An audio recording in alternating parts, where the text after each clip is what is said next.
টেকনোলজির পক্ষ থেকে স্বাগতম। পালসার F250 স্লিপার ক্লাসের কাজ কী এবং এর সুবিধা অসুবিধা সম্পর্কে কথা বলবো। চলুন শুরু করব। স্লিপার ক্লাস বা ব্যাকটক লিমিটেড নামে পরিচিত একটি বিশেষ সাহিত্য ক্লাস সিস্টেম যা রাইডার নিয়ন্ত্রণ এবং সুরক্ষা উন্নয়ন করার জন্য ডিজাইন করা হয়েছে, বিশেষ করে আক্রমণাত্মক ডাউনশিফটের সময়। এটি সাধারণত উচ্চ কার্যক্ষমতা সম্পন্ন মোটরসাইকেল বা রেসিং বাইকে ব্যবহার হয়ে থাকে। এটা কীভাবে কাজ করে তা এখানে আমরা এখন আলোচনা করব।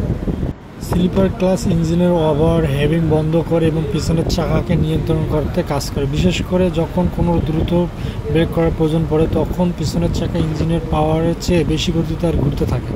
স্লিপার ক্লাস এটা এনশিওর করে যে ইঞ্জিনের গতি এবং বাইকের গতি একই থাকছে। ইঞ্জিন ব্রেকিং ফোর্স অ্যাবসর্ব করে নেওয়া হয়।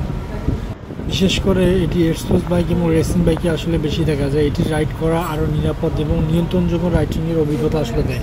সাধারণত যখন একজন রাইডার গিয়ার পরিবর্তন করে তখন ইঞ্জিন ব্রেকিংয়ের কারণে পেছনের চাকা হঠাৎ করে অতিরিক্ত টর্ক ঘূর্ণায়বল সৃষ্টি হতে পারে, ফলে চাকার স্লিপ করতে পারে, যা লক হয়ে যেতে পারে।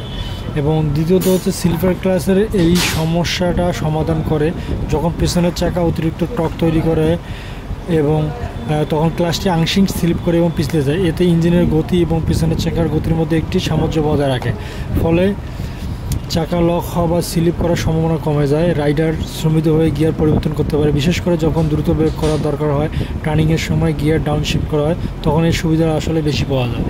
এবং এর কিছু কিছু সুবিধা আছে, যেমন রাইডিং নিরাপত্তা বৃদ্ধি করে, পেছনের চাকা লক হওয়া বা স্লিপ করা থেকে বাঁচায়, মসৃণ গিয়ার ডাউনশিফট, গিয়ার পরিবর্তনের সময় ঝাঁকুনি বা ধাক্কা কম অনুভব হয়, ইঞ্জিন ব্রেকিংয়ের সময় চাকা লক হওয়া থেকে বাঁচায়, যা রাইডারকে আরও স্থিতিশীল করে তোলে। পারফরমেন্সের জন্য এই উপযুক্ত দ্রুত গিয়ার পরিবর্তনের সময় কন্ট্রোল রাখতেও সাহায্য করে। সুতরাং স্লিপার ক্লাস একটি গুরুত্বপূর্ণ নিরাপত্তা এবং পারফরমেন্স ফিচার মোটরসাইকেলের রাইডিং অভিজ্ঞতা আপনার উন্নত করে। স্লিপার ক্লাস মোটরসাইকেল প্রযুক্তির একটি উল্লেখযোগ্য অগ্রগতি প্রতিনিধি করে। ধন্যবাদ।